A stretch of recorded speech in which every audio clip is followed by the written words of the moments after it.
I'm WWE Hall of Famer Hacksaw Jim Duggan.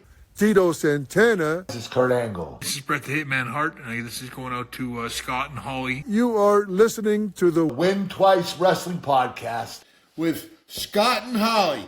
Oh, it's true. It's damn true. And this holds for everybody. Ho! Ladies and gentlemen, you are about to listen to the incomparable Win Twice Wrestling Podcast with your hosts, Scott and Holly. We always go over, brother, and that's the bottom line. Dig it? So sit back, relax, and prepare to be entertained. Hello everyone and welcome to episode number 60 of the Win Twice Wrestling Podcast alongside your hosts Scott and Holly. Morning, Holly. Morning. How you doing? I'm good. It's quite an early start this for us, isn't it? It is, I'm sorry. No, it's fine. Yeah, you know, we've all got life things that we need to take care of, but normally it's about 10 o'clock start usually. This is a nice bright and early on a crisp February morn, 9 a.m. But pleased to be doing it. Yes. And now we've fully got back into the swing. And when I say that, I mean we've done 2 weeks of recording back to back, which feels like it's been a while since we've done that. Yep. And boy, what a treat we had in store for ourselves. And personally, I don't know about you, but I blame the network for not being there. Oh. Because, again, if we were doing it sequential on the Yes. Saturday night's main event, hint as to what's about to come up, we've done the first 5 episodes. Sure. I am going to assume that we probably would have gone for, I don't know, the 6th ever Saturday night main event. Yeah, probably. However, that's not to say we won't eventually. It depends if it ever resurfaces. With the network going kaput, we are limited to, as we've said before, for WWE, what's on Netflix and what's on the WWE Vault YouTube page. Yes. And I remember thinking, do you know what? It's not going to be that many that we've missed. Because we were in, 86, I think, at the time, and I thought, this one, like the one that I saw on the Vault, I was like, oh, okay, this is from 88, I think it was. I was like, there can't be that many. Good year, that. Yeah. So I hear. Yeah, especially around May, I think it was, right? Especially around May. Especially around May. Anyway, that was a bit of Kylie Minogue and Jason Donovan. But this is the 18th. Mm-hmm. How have we missed 12 shows in between? I don't know, but if they're anything like this one, I'm okay with it. Okay, so I'm going to be a bit controversial. Go on. As always. I love to hate it. Oh, okay.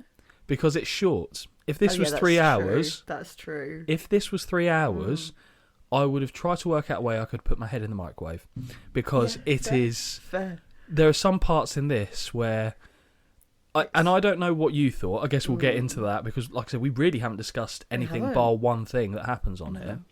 And it's not even the thing that happens, it's what someone's wearing. And I'm dumbfounded by some of this content. Yeah. And also, I don't know if you noticed this, seems to be a lot of sexual tension in the way that they're talking. And this isn't just limited to one person, although Hulk Hogan is very guilty of this this show. Oh, yeah. Hang on. Hold on, Sailor. Yes. He is coming out with some outrageous I can't remember, statements. but there was one thing he says Got later. them. Good, okay. That I was like, oh, okay.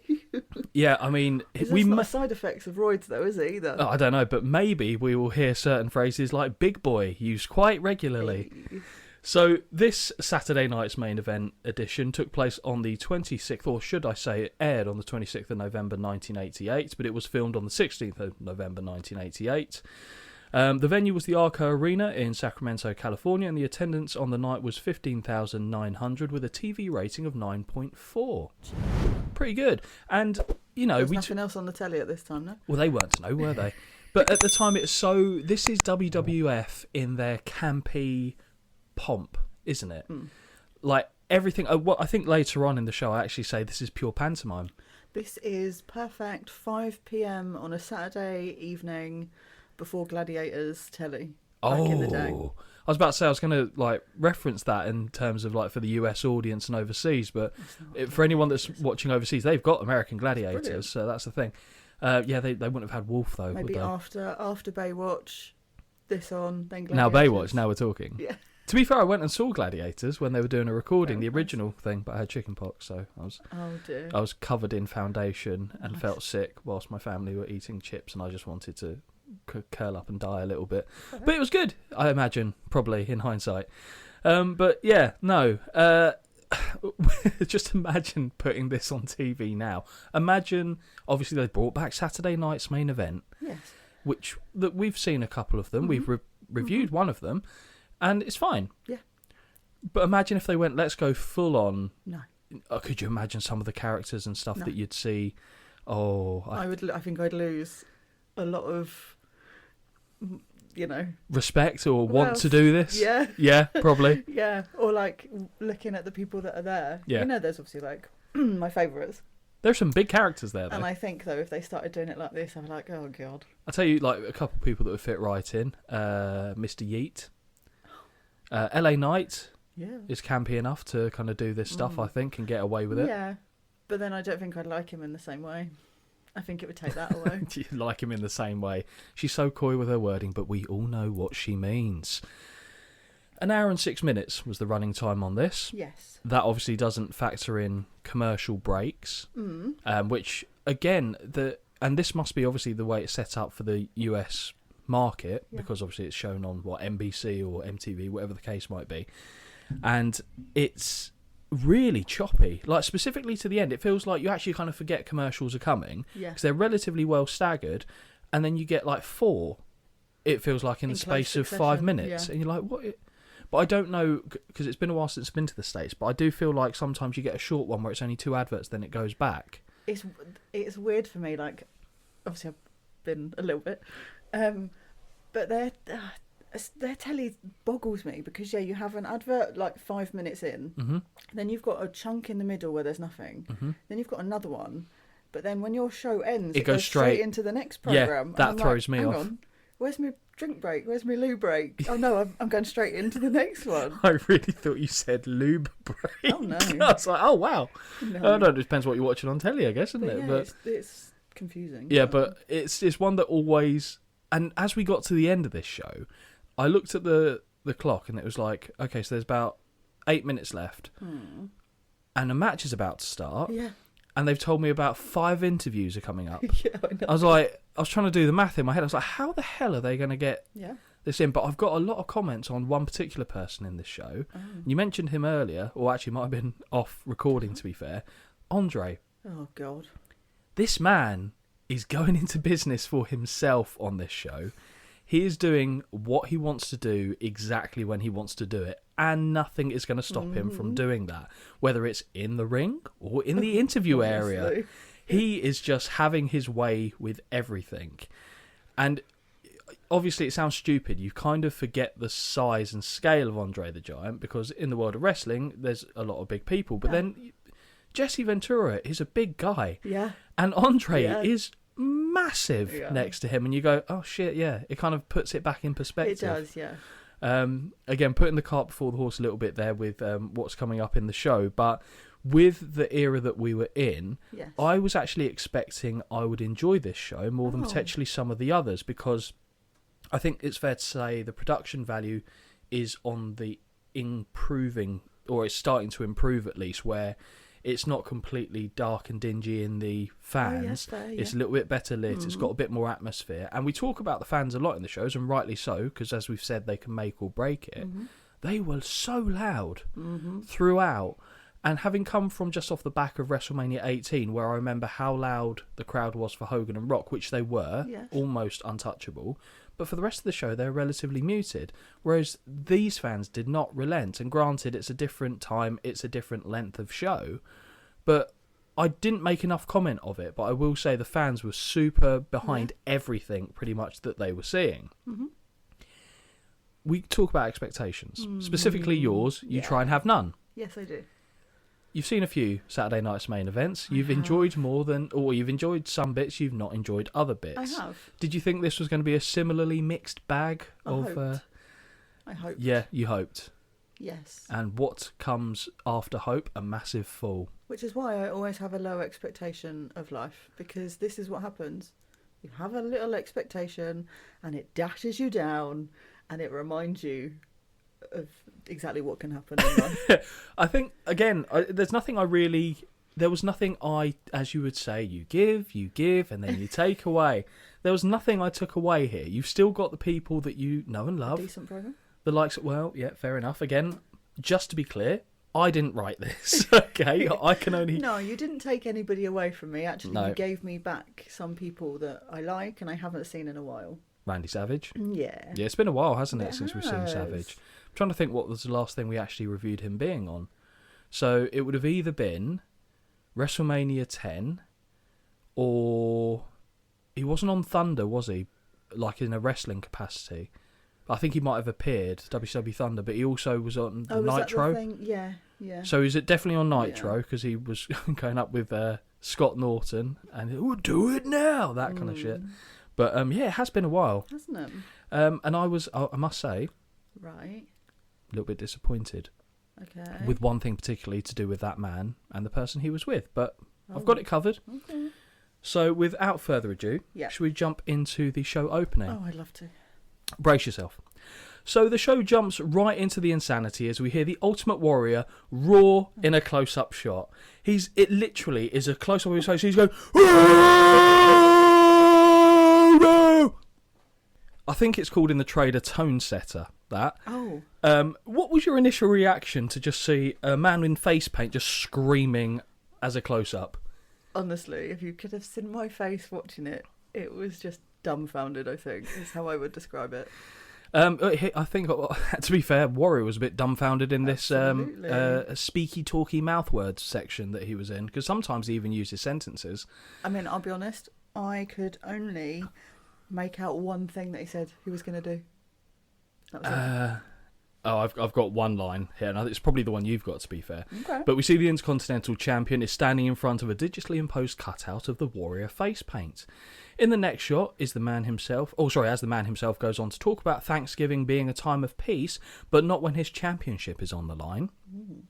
This is the first time we hear him reference Mr. Fuji and the dreaded, the all-conquering Super Ninja. Did you hear him say Super Ninja? No. Okay. And I would love to have seen Holly's face when she heard that, but she didn't. So No. I really struggle with... There is one person on this whole card who I will sit and listen to. And he's towards the end. One person is right at the freaking end. Everyone else just shouts at me. And I know it's not at me, but you know when you're watching it and I'm like, I can't. I imagine Come on. you're literally recoiling like that. I shut off. Well, Shut off I mean, completely, like... It's an interesting kind of theory because I'm trying to think, does anyone really shout like that today that you're invested in? They don't really, to be fair. They've learnt that you don't have to shout when you've got a microphone in your hand. Yeah, it's hard to say because it's such a mad. different time though, isn't it? But Yeah. like, I guess The Rock can get a bit loud and boisterous, but we know how what I you... feel about that. Well, exactly. I won't pick at that Point scab. proven, really, to be fair, I guess. Yeah, I won't pick at that scab. Not on this show.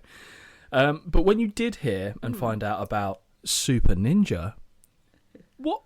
Who? What exactly? What went through your mind? I ain't got a clue who that is. Did you do any googling? No. Okay. None. I did a little I bit. was exhausted from the last lot of Googling I did. Oh yeah, that was a long little long story. Wasn't it? It was Googling. good. It was good though. And he does finish off his promo by saying, "To the victor goes the spoils, and I'm gonna spoil your Thanksgiving." Was pretty much the gist of it, I think, if I encapsulated what he did it's there. Just dire. Yeah, I had to really pound on my chest hard there so it comes across on the microphone. So hopefully people have appreciated Yeah, that because very nice. the bruise that I'm going to get off the back of that might not be worth it otherwise. So now we transition to Bobby Heenan, standing beside Andre the Giant. The brain tells us to forget about all this holiday cheer. He and Andre are there to do a job, but not necessarily the job, am I right? Cheeky. Yeah, thank you. Behind them is the classic Andre handprint, and the more I look at it, the more terrifying it becomes. It doesn't look real. It's like a prosthetic. Yeah. Like, have you ever seen a picture of Andre just holding a can of beer? Yes. Anyway. It looks like those little, you used to be able to get the little cans of Yes. like... Mixers. Yeah, thank you. Yeah. Yeah. Yeah, look at me knowing an alcoholic term I or like a know. kind of alcoholic accompaniment and you Yeah. falling short on it, showing off. Andre's here to get the WWF Championship back around his waist. Fat chance good of luck. that. But it could be secured around his leg if needs be. You can wear it like a sovereign ring.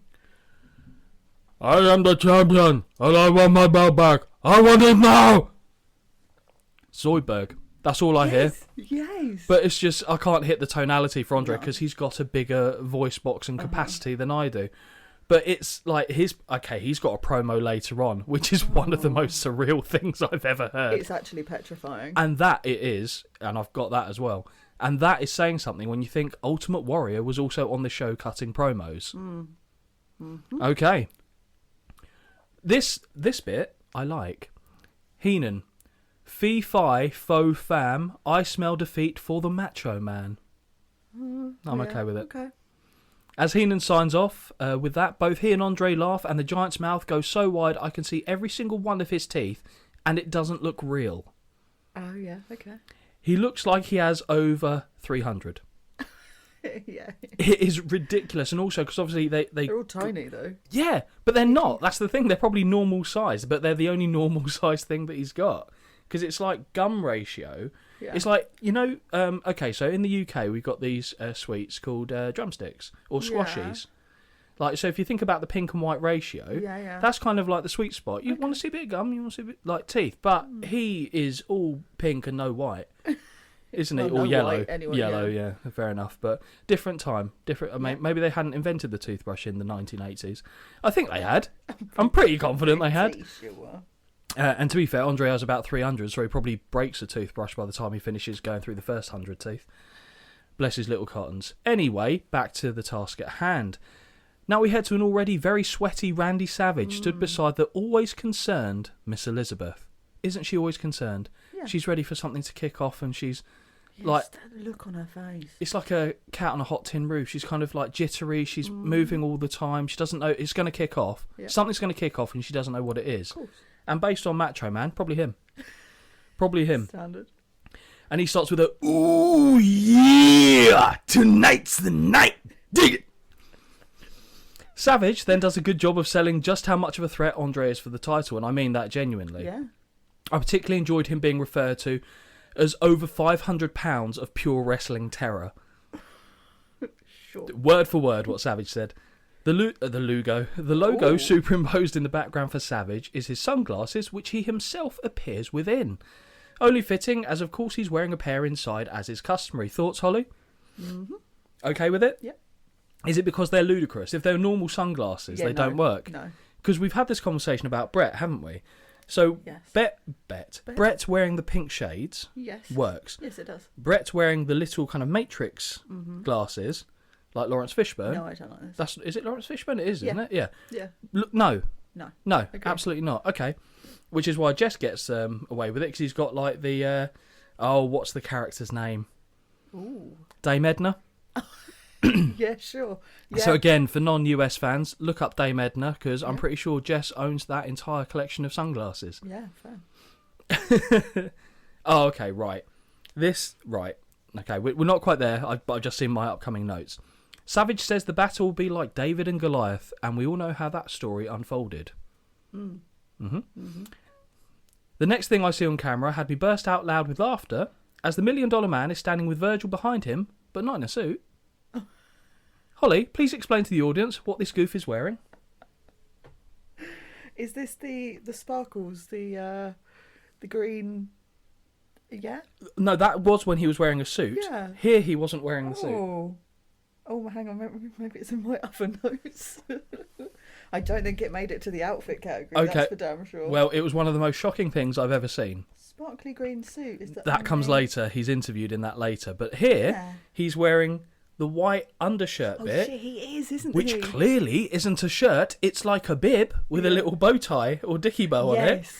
But nothing. Nothing. So it's like, I don't understand what's happening here. It's like he was told to stop halfway through his stripping routine. Yeah, basically. And it just looks now, bizarre. And I thought, but this is a pre-tape thing. What are we doing? Yeah, why is also no one saying to you, do you not want to put your jacket on? Yeah. Like, it looks bizarre. Oh, it's one of the strangest things I've ever seen. So DiBiase doesn't believe in Thanksgiving and giving things away in general. He believes in buying and selling, the American way. Hercules had his price, and now he belongs to the $1 Million Man. Tonight, Virgil will be coming to collect, so you know that's going to be a rip-roar off the bat. I'll be honest, I was happy to have Hercules back. No, I bet you were. Especially as he looks good here. Okay, He yeah. doesn't look like he's all pink and about to No, have he's a further. cardiac arrest. Yeah, no, he's not quite at death's door just yet. No. But I will say, well, we're going to get to his promo in a little Okay. bit, aren't we? Well, yes. Yeah. A very excited Hulk Hogan now appears, wishing that all the Hulkamaniacs out there are having a great time with their families. With no transition, he immediately shifts to how Brother Love had set upon him, or was set upon. No, Brother Love, when he was with Brother Love, had the big boss man set upon him. There we go. What Brother Love knows about love wouldn't stuff a £2 turkey. Now, Holly, that is a sentence I need to try and shoehorn into my day-to-day life. Hogan says he will talk to Brother Love tonight, but he will let the 24-inch pythons do the talking. Okay? He flexes for the camera as the Hulkamania backdrop fades away, and we're taken to the opening VT package for the show. It's a lot to digest, isn't it? Yes. It's always a lot to Very digest. overwhelming.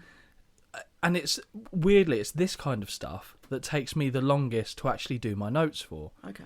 Because it's like someone's on screen for 20 seconds, 30 seconds, Oh, yeah, but they jabber on so quick. spouts out a load of information which I have to write down, especially if I sense I'm going to do a warrior impression. Of course. And it's just unmitigated chaos. So I feel like I've watched 20 minutes of show. I look down and it's not even at the 3-minute mark yet. No, but it feels long. It really does. It really does. So the key players of the night are highlighted as the classic soundtrack accompanies the in-ring montage. Unlike the previous SNMEs we have reviewed, this one ends with a still of Miss Elizabeth sat on top of the shoulder of Randy Savage. But moments before, we see a similar image with Hulk Hogan looking dead into the camera as he points at the WWF champion. Let's not forget who the real star is. Oh, always. But all the other ones we've seen has ended with Hulk Hogan finishing like that, Yeah. with a freeze frame. So it's moved on. Rightly so. Savage is the champion. Yes. Still a smidge of Hulk Hogan there, though, isn't there? Of course. There has to be. The voice of Vince McMahon welcomes us to the packed arena. And I don't know about you, Holly, but it sounds like old Vinny has an issue with his throat here. It does. Because he's not quite doing the... A bit raspy. Yeah, it's like a bit more muted and not quite as forceful as he likes to do it. What a shame. Oh, okay. Forcible entry with Hey, It's Back. it's back. It's back, ladies and gentlemen. Alongside Vince on commentary is the ever-present Jesse the Body Ventura. And I must say, Holly, I was underwhelmed by his choice of attire. Yeah, a little bit. However, on the plus side, he's not wearing sunglasses indoors. True.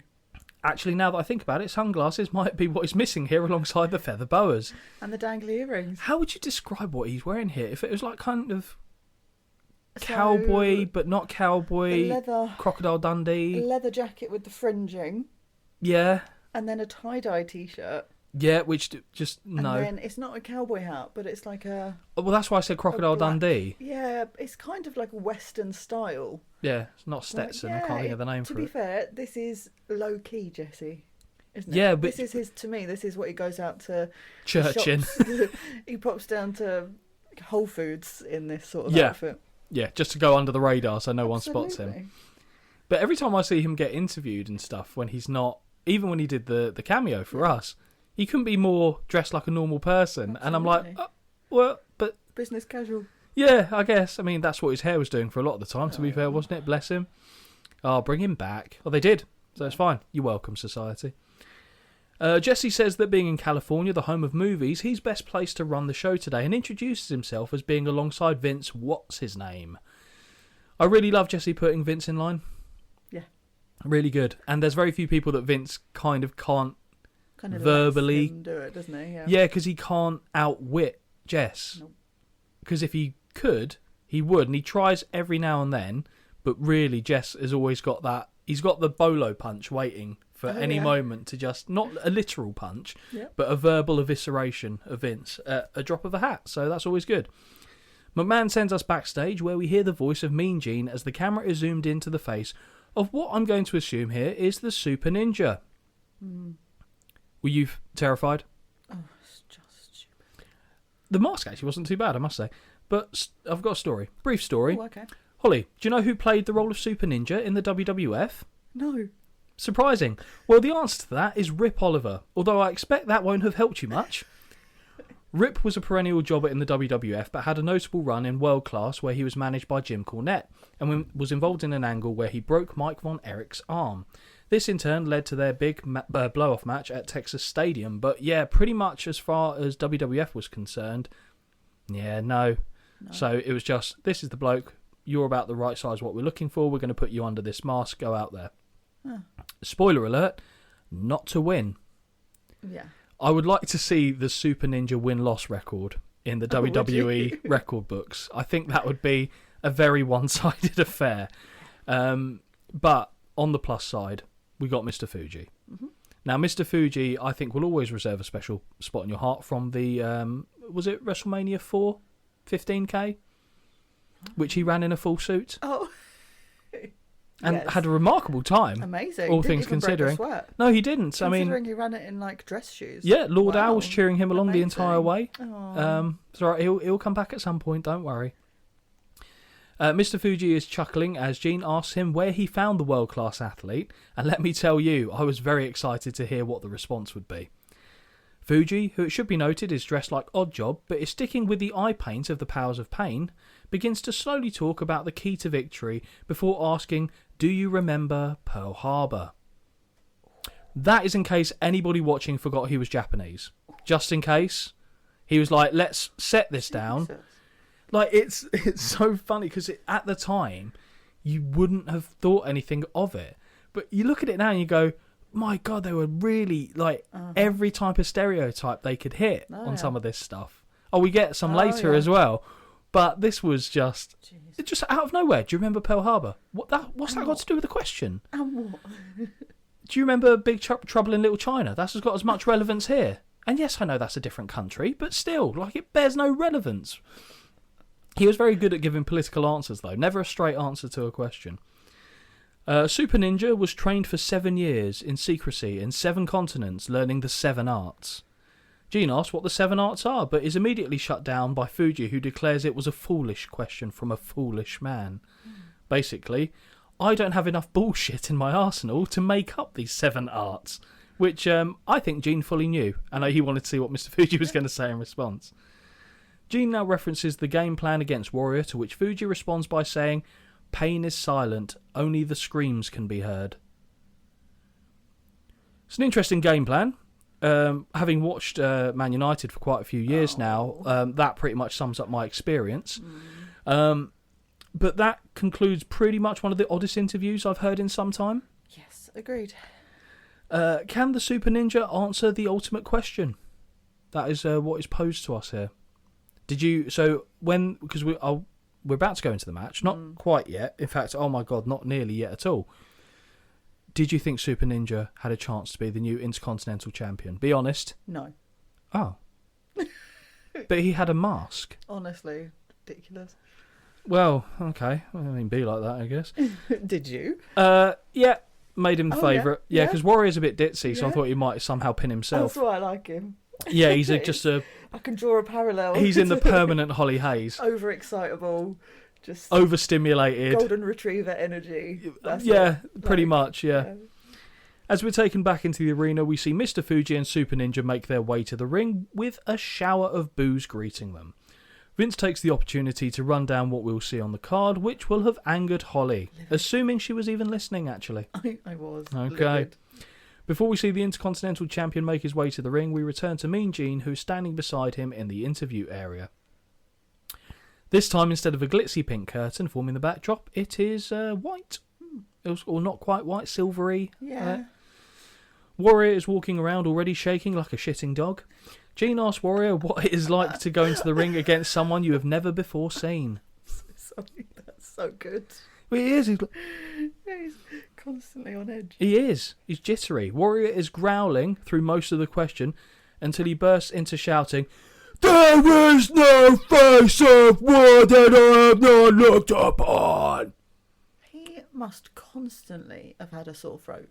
Yeah, I mean, if my thing's anything to go by, yes. And strained vocal cords, because Jesus. But he also has a unique way of doing it whilst making himself sound thick, which I quite like. Is da da da da. Yes. That's pretty much the countenance of the way he does his promos. Warrior heard the bollocks that came out of Fuji's mouth moments before and went, "Hold my beer, bitch. I got this in the bag." Warrior has looked upon battles beyond Gene's imagination. He has seen his enemies vanquished 1,000 times. 1,000 times! Just in case you didn't get that the first time. Oh my god. As That in direct into anyone's ears. Yeah, oh yeah, I hope so. As Warrior trails off, Gene says, not since D-Day has so much fury been unleashed on one particular enemy. We're 7 minutes into the show, and that is already the second World War II reference, and Gorilla Monsoon is nowhere to be seen. Jeez. Honestly. So what do you think of this promo, Holly? Oh, I just don't want it. Honestly, I know what I'm signing up for when we watch things like this, but, as you say, we weren't that far into the show, but it felt like we were. I checked when It felt long. I felt it. You felt the length, yeah? Well, Yeah. chance of it fine though. Yeah. I think, and when I put 7 minutes there, that was literally, I looked at the time that had elapsed, and it was about 7.5 minutes, I think. I'll let you into a secret here. After about 10 minutes of this show, I constantly was pausing, going, how long left? That's amazing. How long left? That is Oh, amazing. it was, yeah. But we've arrived Oh, at the. That's right. early? That's well, you know me, not in that way, but we have arrived at the Yes, opening match of the finally. night: the Ultimate Warrior versus Super Ninja with Mr. Fuji, of course, for the WWF Intercontinental Title. Question. Tell me what you think about me. Oh, okay. Carry on. Super Ninja. Yeah. Is his name Super Ninja or Super Ninja 1? I'm going to go with Super Ninja Because why on the screen was there a number 1? in case they put someone else in it and it was clearly a different person. I was just like, okay. But when they announced him, they don't say Super Ninja 1. Yeah, because he was the first. They didn't have to put one, so they didn't necessarily have plans for it. But I don't know. Maybe Just someone in. wondered if there was a second. No, probably. I would imagine they probably. It's like the Executioner. They just throw Yes. random people under them. I love that. But Yes. yes, I definitely Yes. know. He opened the very first WrestleMania. How could you possibly forget? Oh, yes, that one. Yes, exactly. Against our boy, friend of the show, Tito Santana. Yeah. So I would be willing to bet yes. But also, WWF did other things around this time with... it's going to sound weird to you, but most of it does, because let's be Yes. fair, it's the 80s WWF. The machines.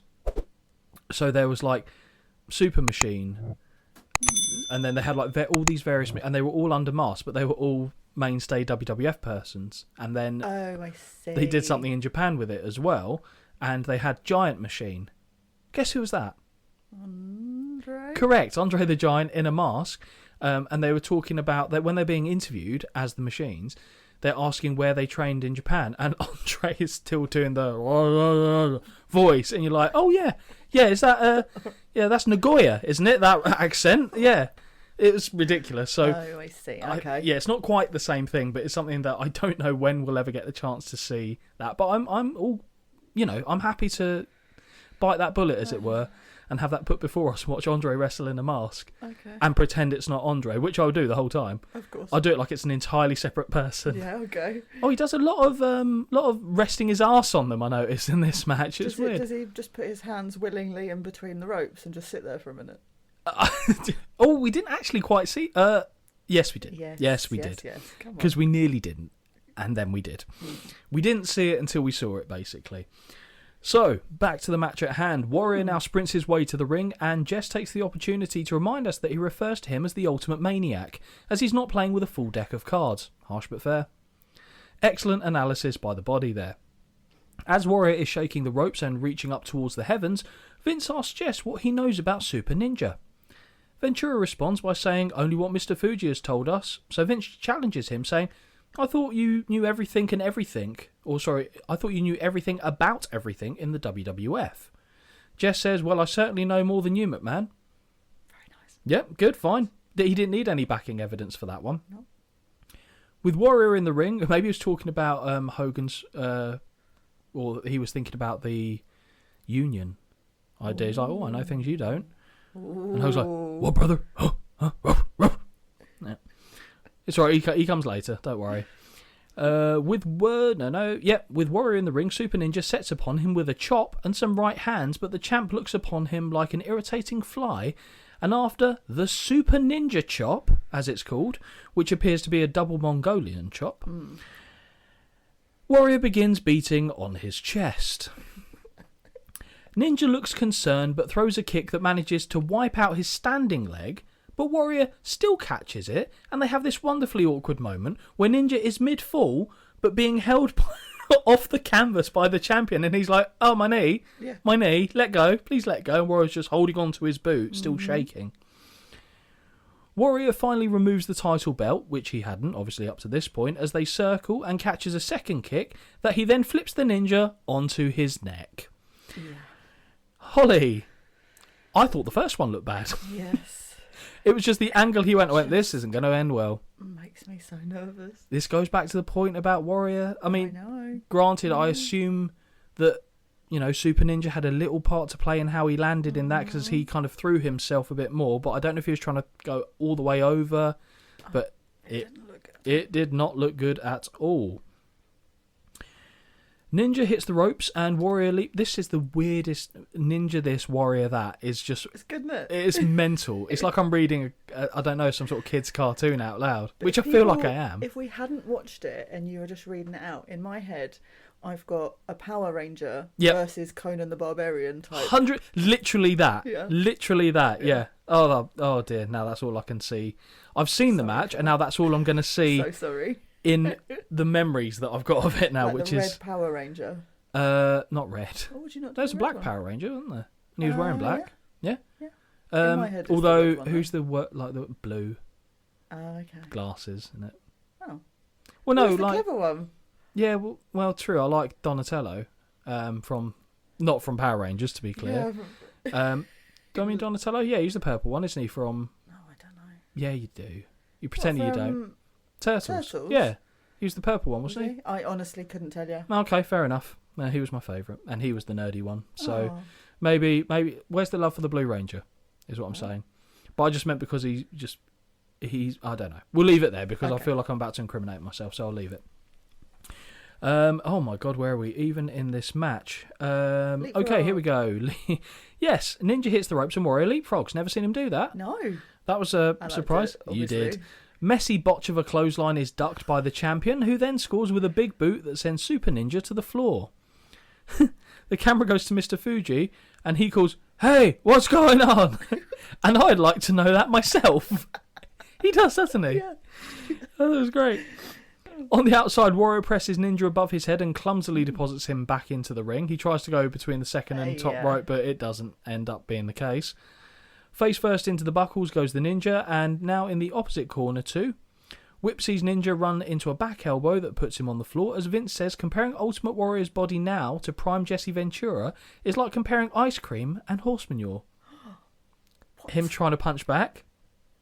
Jesse responds by saying, or like comparing my body to yours right now. Well done, Jess. Yeah. Well done. Good punch back. I prefer Jesse's physique to Warrior's. If I had to have one of them, in their prime, I'd take Jesse's. Okay, yeah. Yeah, because I think he carries it well. It's slightly more natural look than the pink veiny. Yeah, either way. Yeah, not a fan. I'll be honest, don't have either.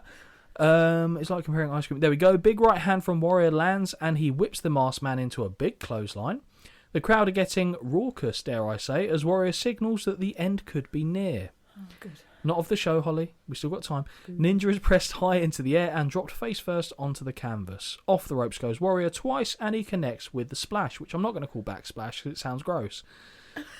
With the palms of his hands pressing on Ninja's chest, we get the 1, 2, 3. The Ultimate Warrior retains his Intercontinental title by pinfall. Before we go into the analysis of this, what did the Ninja do to justify a title match? Oh. Let me tell you. Oh. Nothing. I thought you were going to tell me a story. No, I've got nothing. Absolutely nothing. The champion raises the title belt in the corners before taking his leave. Holly, what did you think of this match? ? Oh, are we doing match in rotation? I think if your voice goes up, match, it's kind of questioning it.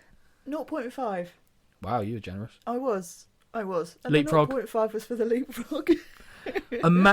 Imagine, I would love to see a Meltzer review where he goes, "Oh yeah, I thought the match was really shit, but there's a hell of a leapfrog." 0.5. Well, the problem was, if I don't give a tiny bit of something, there's nothing. Well, I didn't get Dave's scores for this, but I've obviously gone with my own. Yes. 0.25. And So that we're is... not far off. Yeah, but that's because but you gave a whole half a point to someone jumping in the air. Because I had very low expectations of what else was to come. To be fair, I didn't tell you why I gave it Go 0.25. on. One, Mr. Fuji saying what's going on. And the other bit was the kick that was caught that was so awkward yeah. where Warrior just wouldn't let him fall to the ground. The guy's like, let me go. Yes. That was it. Comedic Slapstick. Yeah. And Mr. Fuji has given us, if he has given us anything, Yeah. it is humour. Always. On Saturday night's main event, where he sat there my with God, the ice it pack was on his ill. head, in a suit, on his Yes. hat. Brilliant. All this kind of stuff. It's this shit that's so bad Yeah. that it ends up being funny. I agree. Not as funny as the kiss cam, but Disagree? It's so bad that you have to laugh, because if you didn't, you'd rip your eyes out. You'd and cry. You would cry. Okay, so Yes. normally in a show, we're looking for the lovely Yep. Yeah. We're looking for the sound like lovely The Sims. Holly W. Yeah, it was like The Sims, Yeah. wasn't it? And then a bit of woohoo. But W, Yes. were you thinking, oh my God, if this is the peak Uh-huh. of the beginning of the W, I'll be honest, I was expecting a flatline.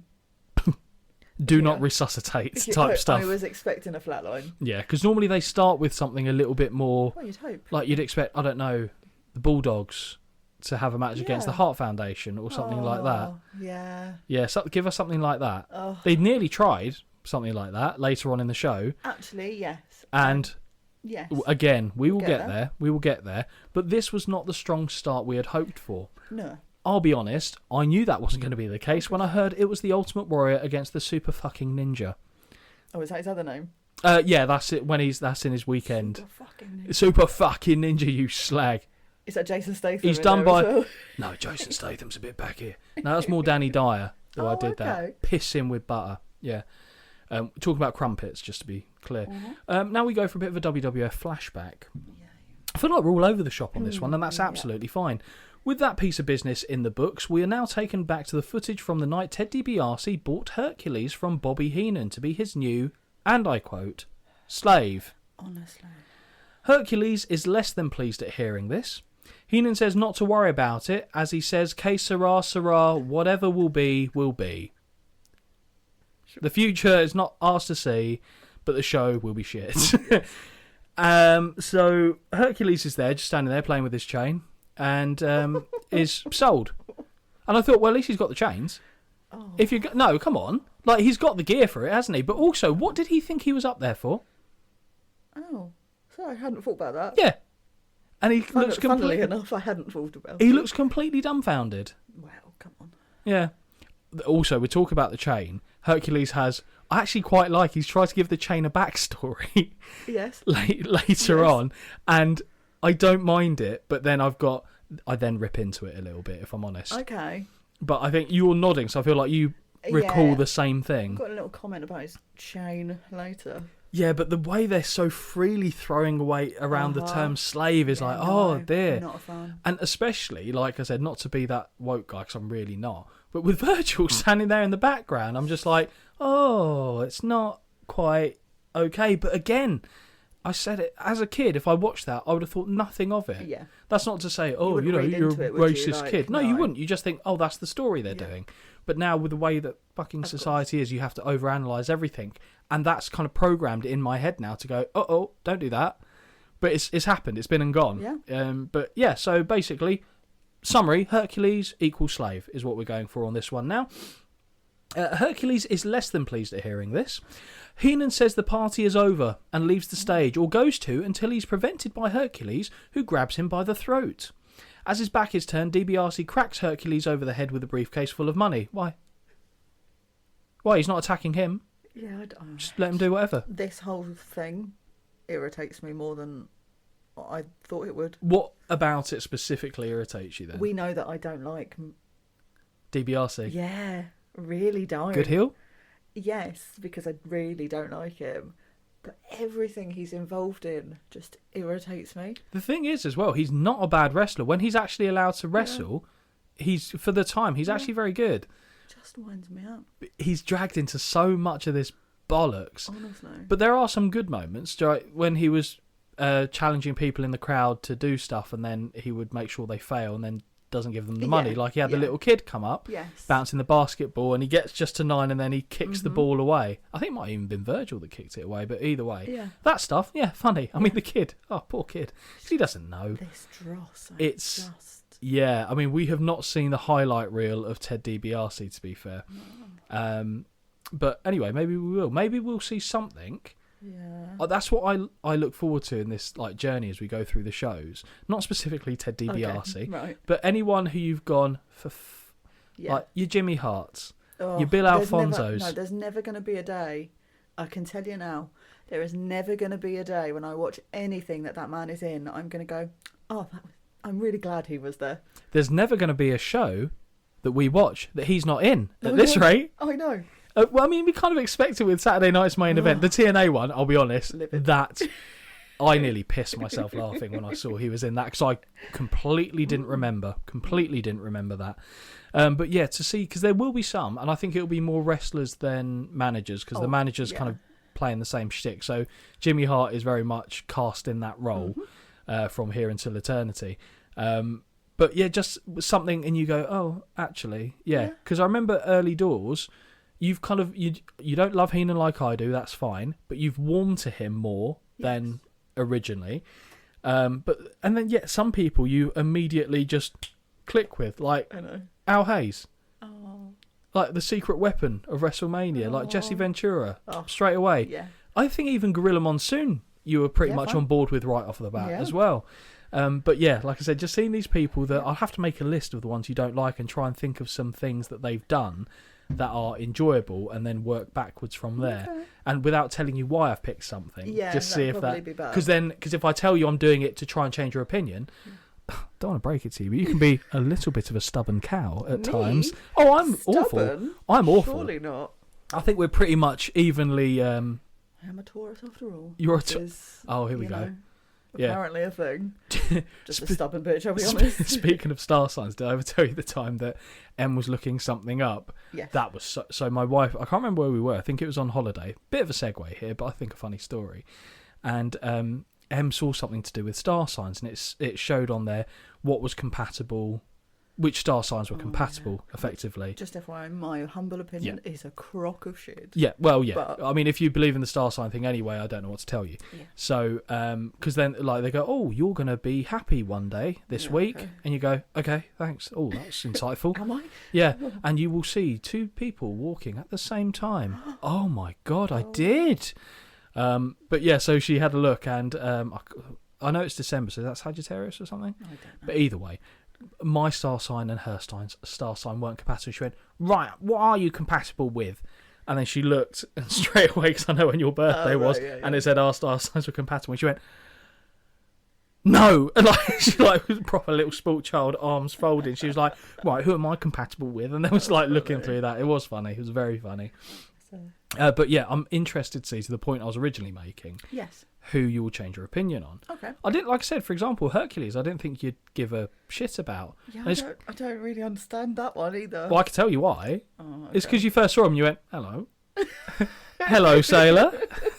Hey, if you're going to give me Slim Pickens, which at that point in time... It was WrestleMania 2, I think first saw him. So, why not? He was going up against Ricky Steamboat. Oh, yeah. Yeah. Oh, all right, fine. I think it was actually one of the better matches as well, which was state of it.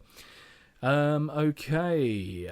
Heenan says that so he got hit with a briefcase full of money. Now we head backstage where Jesse is pulling double duty tonight as he interviews the $1 Million Man. Green sparkly suit. Yes. Jesse states that his team of researchers confirmed that Hercules is the property of the $1 Million Man, and Ted is pleased to hear he agrees with his lawyers. I guess if you ignore the legal abolition of slavery, then he has a point. DiBiase says when the money changes hands in a capitalist country such as America, he legally owns what he bought. Dangerous ground. Ventura says, I guess that means Hercules isn't very much of an American. And I agree. He's not an American. He is a Greek demigod who is well over 2,000 years old. I thought that his backstory was cemented. Right? Yeah, come on. The $1 Million Man says they won't get the courts involved, for obvious reasons, and that matters will be settled in the ring. Why can't they all be settled like that, hey? Every court battle just... I'll tell you what, the amount of publicity that they got for Johnny Depp and Amber Heard, put that in the ring. Well, I think that was half the problem, wasn't it? Oh, what the who's punching who type stuff. Well, but then we'd see, I suppose. Exactly. Yeah. Yeah, fair. Johnny Depp's probably like a bit of a sleeper. I think he fights dirty. I think he fish hooks. Eye rake. Yeah, back rake. Ugh. Yeah, and definitely an elbow to the top of the head. God. Greg the Hammer style. And if he's caught off guard, he will fall on his face. You're a fan of the Deppster then? Yeah. Yeah, because he's a bit dirty. Of course. Yeah. Yeah, you and my missus both. Okay, the body then asked DiBiase why he isn't wrestling Hercules himself. It's a good question. Oh, this was awful. Simple. And I'm quoting this verbatim. The owner never wants to come into contact with a slave. Did Rockefeller pump his own oil? That's not bad, but also not quite the same thing. But no, that is for people like Virgil to do. There it is. Was waiting for a reference like that to be made, and they held off longer than I thought they would, seeing as we've already had a Pearl Harbor reference. No, it's not good, is it? No. It's not good. You thought the slave bit was bad enough when they were talking about Hercules, and they went, okay, so I see that. I'm going to double down on that now. And Virgil's just there, just counting money. I would love to know, to be fair, from what I've seen of Virgil, obviously when he was alive, I doubt he gave a shit. I really don't think he cared. But again, it's like from perspective. Yeah, I don't know. No, it's not good, is it? It's not good. So, understandably, you were rooting for DiBiase. Jess says to the camera and Vince that George Bush should hire DiBiase to be the head of Treasury, as he knows what money is all about. Future governor of Minnesota, Jesse Ventura there. As we're briefly shown Virgil and the $1 Million Man making their way to the ring, we quickly head backstage to Mean Gene, who is standing beside Hercules. Oh, it's just so... just get in the bloody ring and wrestle. So, I'm going to explain what Holly just did there for those that can't see. She did this weird, loose bobblehead type movement where her head was rattling around her shoulders. Annoying. I don't think she's pleased with this one so far. And do you know what the funny thing is I knew there was going to be a lot of material off this. We're not even in the second match. We're 50 minutes into the recording. Jesus. Okay. Right. Okay. I'm just bracing myself for this one. Tonight, Hercules is fighting for his freedom. If he loses, he'll be the personal property of Ted DiBiase. It will be he who holds the chain. Hercules declares he is nobody's property, and that he is a free man. Every link in the chain represents a victory in the ring. But we certainly haven't seen them, Holly. In fact, I'm not sure we've seen Hercules win even one. Has he won? Seriously, in all the stuff we've watched, the closest he came... He must have won at least one. He drew with, was it Billy Jack Haynes at WrestleMania 3, where they were both counted out? Billy Jack Haynes, cowboy hat, the one who... yeah, okay. Yeah. You vaguely remember. Helped his wife die, was it? Yeah. Yeah. I don't know. Yeah, I'm pretty sure that it was a double count out. In the Holly Hayes.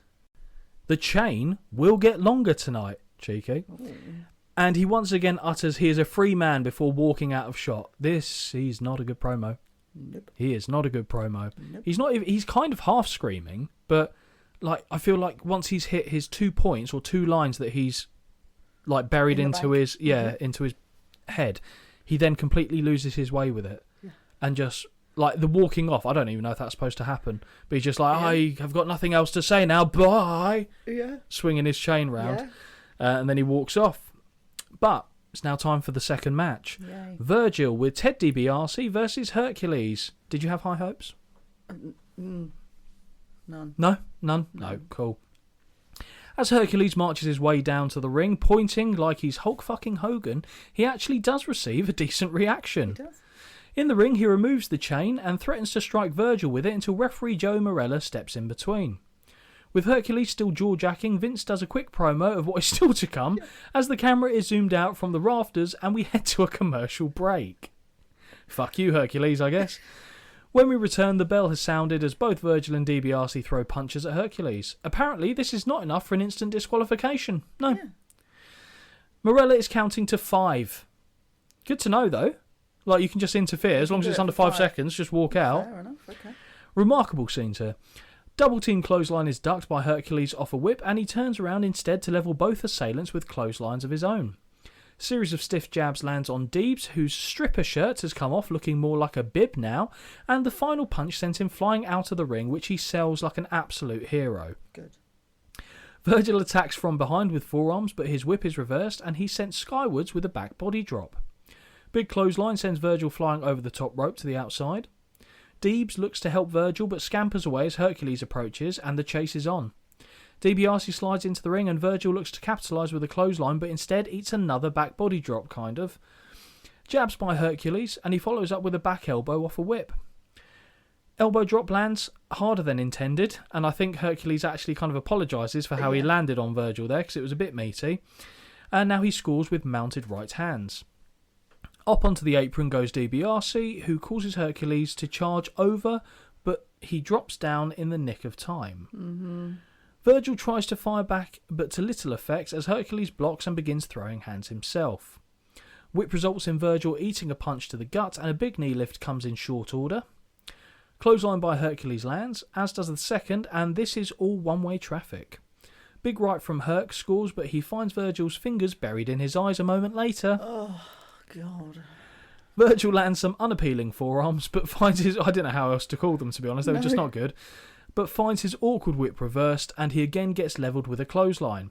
For as shit as this match is, the crowd are really behind Hercules. It was weird to me. I've put that the crowd sounds a lot louder than they look. Oh, I didn't even think to look at that. So you think Like, it I might be looked at piped them in? and they all just looked pretty like tame, sat down watching. Like, I didn't see many people cheering, I'll be honest. So you think it was canned noise? Maybe. Oh, interesting. I might... Do I want to go back and... No, I don't. You sure? But I wouldn't be surprised because the content was crap. I just thought it was an Yeah. absolutely banging crowd. And I guess because it was still a bit darkened, Yeah. I didn't really... I mean, maybe it is the parts that you can't see, but where the hard camera was, those people were just sat there. Yeah, what you could hear was actually all the people that chose not to go to the show outside the arena. Yes. Oh, dearie me. Okay, Hercules skirts. No, he doesn't. Hercules scoops Virgil onto his shoulders and delivers the running power slam. The cover follows, and we get the 1, 2, 3. Hercules has officially won a match, more importantly, is your winner by pinfall, and I guess is also a free man once more? Yes. Okay. Hercules isn't quite satisfied as he presses Virgil into the air and deposits him over the top and onto the $1 Million Man. I like that. Yeah, I bet you did. When DiBiase returns to his feet, he's enraged and looks to charge into the ring, but is prevented from doing so as Hercules is swinging his chain. I bet he is. Hey, look at that. We saw Hercules win a match, Holly. Thoughts? Yeah. Yeah. As Virgil staggers back up the aisle, DiBiase is berating his bodyguard the entire way.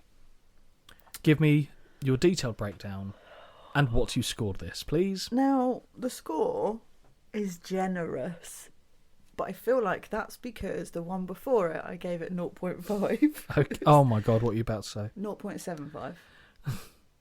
I like to see Hercules swinging his chain around. With the amount, I'll be honest, with the amount of pills he might have been taking, there probably wasn't much to swing at that point. Little nubbin. But yeah, it was better than the match before. So that's the 0.75. Agree to disagree, 0.25 stars, the same score. Okay, Not fair entertained. Well, no. Not entertained at all. Entertained. I prefer the stuff after, like the press slam over the top Yeah. onto DiBiase, but I'm not putting that in the match because it didn't happen in the match. So Oh, see, 0.25. I include that. No, I'm not having that. We get another flashback to the last Saturday night's main event, and it is of Andre the Giant being backed into a corner, terrified of Damien, who's being held by Jake the Snake. My note just says Jake with his snake. Well, I mean, you're not wrong. You are not wrong, I can say that. Holly, what do you make of Andre showing fear? I mean, if he could act, it would be better, but never mind. Do you know, I don't think he's bad at this. I think I just was done. Yeah. Like, I don't think anything could have pulled me out of the horrendous place I was in watching this. Do you know what? I read the next line I've got here. Yeah. And I swear to God I was not going for anything sordid, but it says, Jake eventually tosses the python onto Andre, who's tumbling around with it, and I'm genuinely not sure who I feel more sorry for here, the giant or the snake. Andre obviously keeps hold of this snake whilst he's rolling he's not around scared with of it. snakes. He's obviously not scared of snakes. No. But you watch him and he's not It's so bad. Because the snake's he's not just trying like... to get it off him. He's 'cause- trying to literally wrap it round him. Yeah, and the point where he nearly rolls on it, and I Yes. thought, oh... This poor snake is not long for this world. That's what I'm thinking, yeah, that's what I'm thinking. The footage ends, and we now see Andre and Heenan in the interview area with little Mean Gene standing between them. Gene says he is not a licensed psychiatrist, in case anybody assumed he was, but what happened to Andre appeared to be a full-blown phobia of snakes. With that, Andre turns with his arms raised as though he's about to choke Gene until Heenan tells him not to. Yeah, That was bad acting. of course. The Brain warns Gene, saying if he ever says anything like that again in front of the Giant, he'll find out what head shrinking really is. Gene wisely changes tact by talking about the upcoming main event against, well, I say main event, against Randy Savage for the WWF title.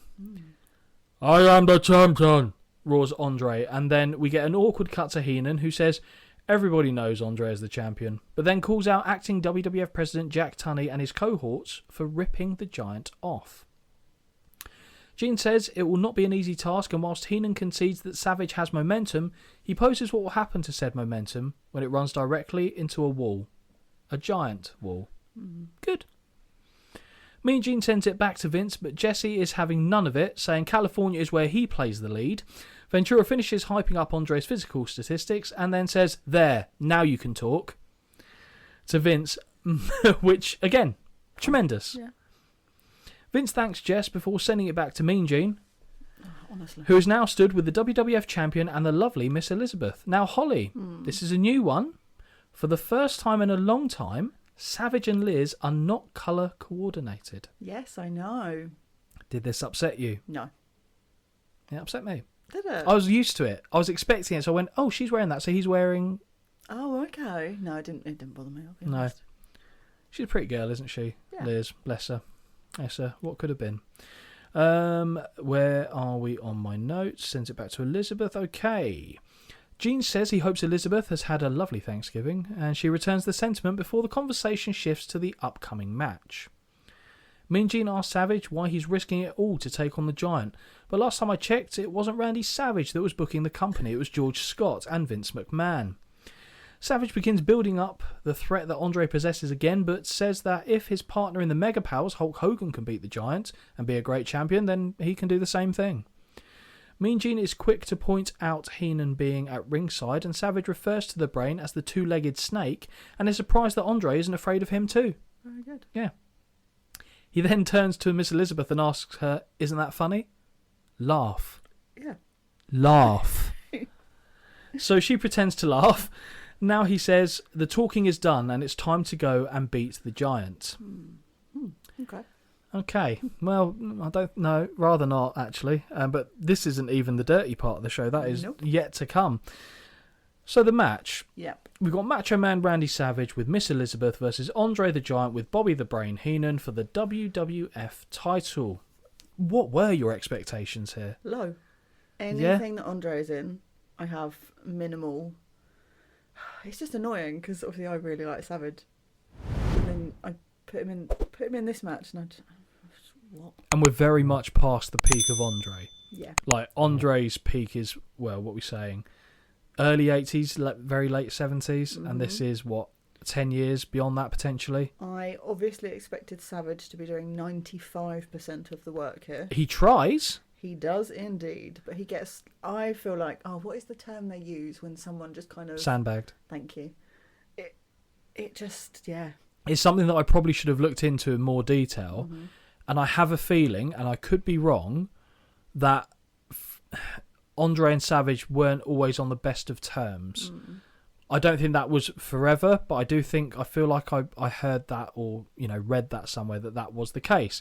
And if Andre didn't want to do something, especially with someone he didn't like, he can make the job very, very difficult.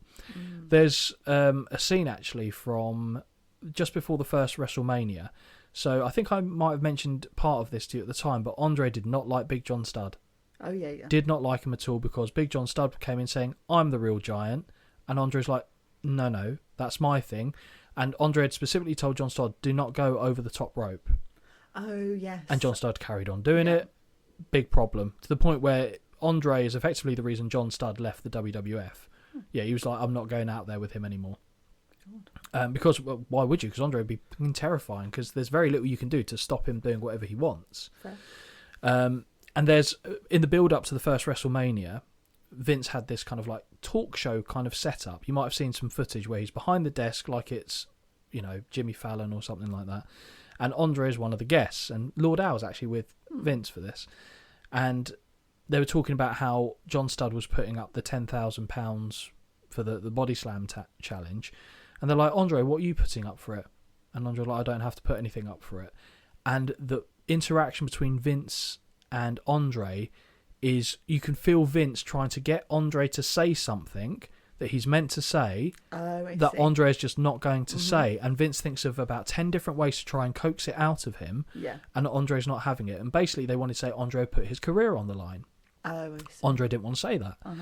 To the point where Andre then like grabs Vince and gets angry with him during it. And they're like, is it real? Is it not real? And you could say, oh, it was put on, they're meant to do it. One, I don't see the purpose of it, of Andre not just saying he would, put his career on the line and do it this way, because it's a little bit too nuanced for the time. And also, just before the footage cuts out, after Andre walks off, Vince smacks the coffee cup or the cup, whatever it was, on his desk, clean off it, and it's got, damn it, he looks angry. And this is before any Vince character had been seen on TV. Yeah. And after Andre had gone, when they come back to the show later on, Vince said, oh, we've actually just got word, or it might have been Al, that we've just got word that Andre is going to put his career on the line. So they did it without him being there. And I don't see, if that was the intention, why they would do it that way and not just have Andre say it. True. So the gist being, if Andre doesn't want to do something, he's a difficult man to sway from that position. And granted, again, he's not in the best physical shape, but as I watched this match, I watched it as a struggle. As in, I was looking at it from Savage's perspective, thinking, right, what can I do here? What can I actually do? Yeah, that will look any way, shape or form good. And he keeps going back to the same well, because he has to. It's not like he can pick him up and do this, that and the other with him. He's got a very limited arsenal against an opponent like Andre. Agreed. And I found it quite awkward to watch this. Okay, so you came out with the same thinking. That shows how long you've been watching this kind of stuff, because this probably, you'd have just gone, oh, this was shit. I mean, it was. I'm not saying it wasn't, but it didn't look like two people working together. It just looked like, God, this is a battle. Yes. So let's dive into that. With the champion making his way to the ring, we see Elizabeth return to her terrified of breaking were she to be touched face, which is always great. I mentioned it earlier, but it works for her. It's just oh no. Delicate little flower. Exactly that. Now that Savage has entered the ring, we head to a quick commercial break. When we return, we are on a close-up of a very bored-looking Andre, who is simply waiting to get this started before he falls over asleep. The bell sounds. Well, I say bell, but it sounds like a gong. And if I'm honest with you, and the calibre of the WWF comments, I'm expecting to see Mr. Fuji standing somewhere with the little stick to hit it with, because that seems to be the flavour which they're going for. Macho Man flies at the Giant, but kind of misses the target, allowing the challenger to grab him by the neck against the ropes. I'll mention the point where I felt like I noticed the struggle kick in, because I don't think it was right from the start. Big overhand chop in the corner lands, as does the headbutt that follows. Jess calls out that the approach was a mistake from the champion and that he should have kept his distance. Yeah, I mean, in a real fight, you wouldn't run at the Giant, would you? No. You'd try and kick the leg, stay away. Yeah. But it's not MMA. Savage begins firing back, but is quickly shut down with a big strike from Andre and a knee against the head from stamping off the canvas. Standing front face lock by the Giant, and this is when I started to think, this looks weird, who drives the champion back first into the corner and unloads with a knee and shoulder to the midsection. Now we get the classic Andre corner butt squish, and we see a smile creep onto the Giant's face, which actually I did find amusing. On the second attempt, however, Savage pulls the knees up and scores with a running double axe handle to the back. So the general flavour here is, anytime Savage tries to start something, if Andre doesn't feel like it's the right moment for him to start giving back, he would literally just kind of swat away whatever Savage is doing, grab him, put him in the corner, hit him. Or the front face lock, because he gets him in that again, I think. He does. And Savage's response is, like that move where he got the knees up, that was clearly a planned spot, because Andre completely went along with it. but he didn't let Savage get hardly anything in, really. And Savage's only counter is to run double axe handle, over and over again, which is one of your least favourite moves. Yep. But again, what the fuck could he have done? True. So I don't even begrudge it. I don't hold it against Savage. He was, playing the cards he was dealt, really. Agreed. So in a moment of... with the Giant trapping his arms... No, where are we? No, sorry, I've jumped a bit ahead there. So he gets the knees up. Yeah, he doesn't take the opportunity to keep his distance, though, and Andre mauls him with a huge chop. Back to a standing front face lock. With the referee distracted, and yes, of course, it is a Hebner, just not Earl, Andre uses the strap of his singlet to choke the champion. The crowd continues to shower the challenger with boos, and you know what? That choke was fucking well hidden. Yeah. Very well hidden. Because I'm watching it, and I know it's there, and I can't quite see it. Yeah, so it's quite clever. Yeah, I thought it was good. But I did also think, actually, I imagine that probably wouldn't actually feel that Yeah, nice. but also And imagine sweaty if tips. it was like Yeah. there, okay, chance. or in the mouth. Yeah. No, not for me, thank you. Savage does his best to elbow free, but still finds himself hooked by the strap, and he cannot escape. With the Giant trapping his arms in the with the Giant trapping his arms and in the defence of the official, it isn't immediately apparent that he's being choked, and Andre scores with a headbutt to the back of the head before unhooking the strap himself. In a moment of insanity, Savage bum rushes the Giant, looking for a body slam, which sees the big man backed into the corner. Andre lands a couple of knees, but Savage is determined and persists in trying to land some shoulder blocks. Now Savage is going, no, you're not going to have it all your own way. So he's a little bit no-selling Andre, which is a dangerous game to play. Absolutely. Clearly, this is not what the Giant wants to do, as he stubbornly prevents it and drives his elbow into the champion's face. And they just kind of pause there for a while. Savage is clawing at the Giant's hair, but finds his hand slapped away multiple times by the official. Bit of touching, obviously, it's a Hebner.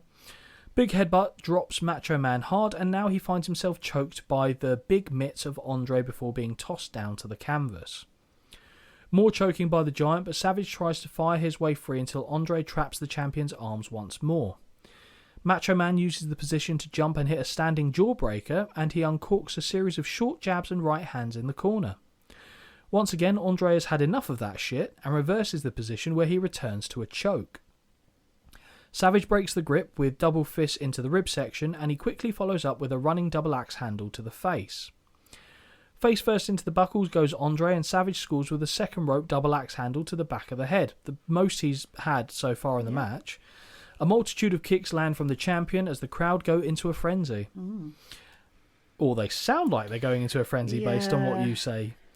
As Savage applies a front face lock on the kneeling Giant, we see that a leather jacket wearing Jake Roberts has made his way to ringside. Interesting look for the Snake Man. Isn't it? Heenan has spotted the danger, and the official is quick to instruct the Snake to leave the ringside area. Andre has a look of concern as he realises who has appeared. Savage leaps over the top rope to the floor as he's deep in discussion with Roberts, and we head to a commercial break. The two appear to have come to an understanding, but when we return, we are shown a Hulk Hogan promo of him promoting his upcoming segment with Brother Love whilst flexing. Why? In the middle of a match? Of the WWF Championship Yes. match. Could you imagine Hogan against Andre, and then a Savage promo cuts in? That'd be brilliant now. Yeah. Yeah. Great. Just snap into a Slim Jim. Ooh, yeah. God. A kick from the...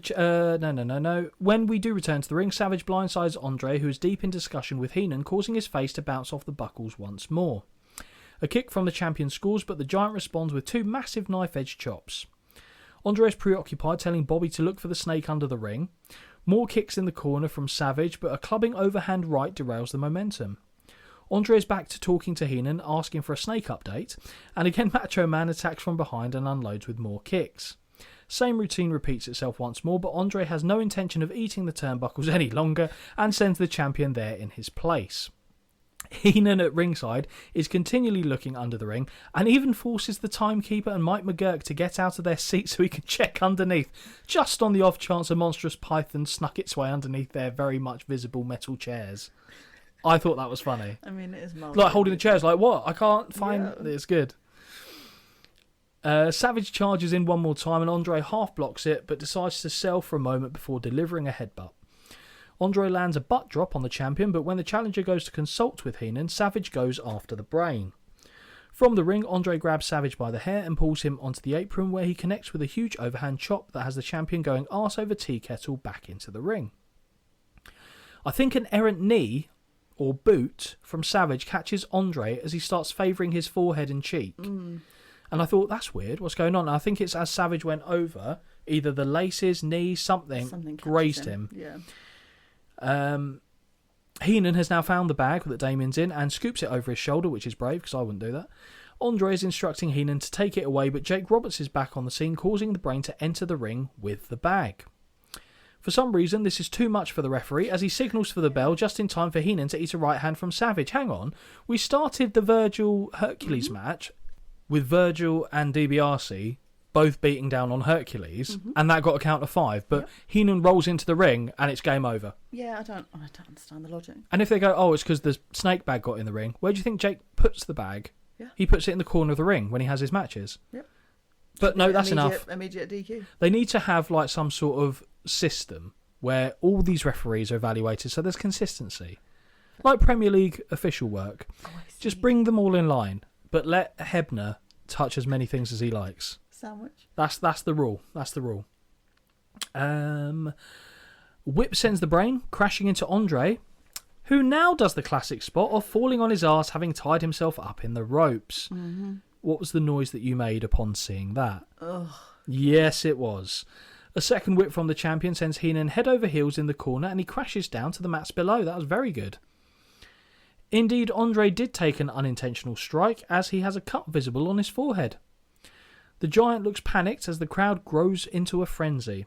Howard Finkel makes an announcement, but he cannot be heard, and Vince informs us that this match has ended in a double disqualification. Why? No, makes no sense. Just a no contest. Savage is inviting Roberts into the ring, and the official is quickly trying to release Andre from his predicament, but to no avail. Damien has been released from his bag, but with the help of Heenan, Andre is untangled from the ropes and heads to the outside. Andre is in an absolute state in the aisle as he has collapsed onto the floor and is sweating heavily. I thought that wasn't bad, to be fair for him. My point more on it is, I don't know if I want to see Andre scared of anything. It kind of ruins the character. A little bit. I mean, I get it, because I'm not a fan of snakes myself. He's got to have a phobia in theory, but also... Make it heights. Like he's scared of his own height. Like, oh my god. Genius, actually. In the ring, Savage and... Who? Robet. In the ring, Savage and Roberts shake hands before the champion elevates Elizabeth onto his shoulder as he celebrates with his title. Disappointed. Disappointed. I gave it 0.5, and the 0.5 is for Savage's outfit.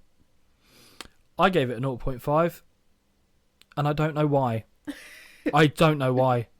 Because it was no better than what came before it, and it was long. Oh no, the choke I quite liked, weirdly. Oh yeah. And I think it's because the stuff that we mentioned before, me watching it as a struggle between two people, that was more interesting to me because I was trying to work out what they were actually thinking at the time. So, because the match itself wasn't good. Nope. So I gave it a 0.5 stars, which is still the highest rating I've given a match so far on this show. True. And we are over halfway through the show. I don't know how much better it could have been, though. Like, let's say, maybe Andre was playing Andre ball. matches for me don't hit high anyway. Yeah, I mean, it's the best one we've seen is, would you say WrestleMania 3 with Hogan? I guess. And that's a stretch. Yeah. Yeah. They're just dull to me. Yeah, well, they kind of have no choice, really, do they? What's the alternative? Exactly. But yeah, I'd like to, get something in the archives for us where we can see Andre doing something, because he used to do like more exciting stuff. Like I'm sure he used to do drop kicks. Right.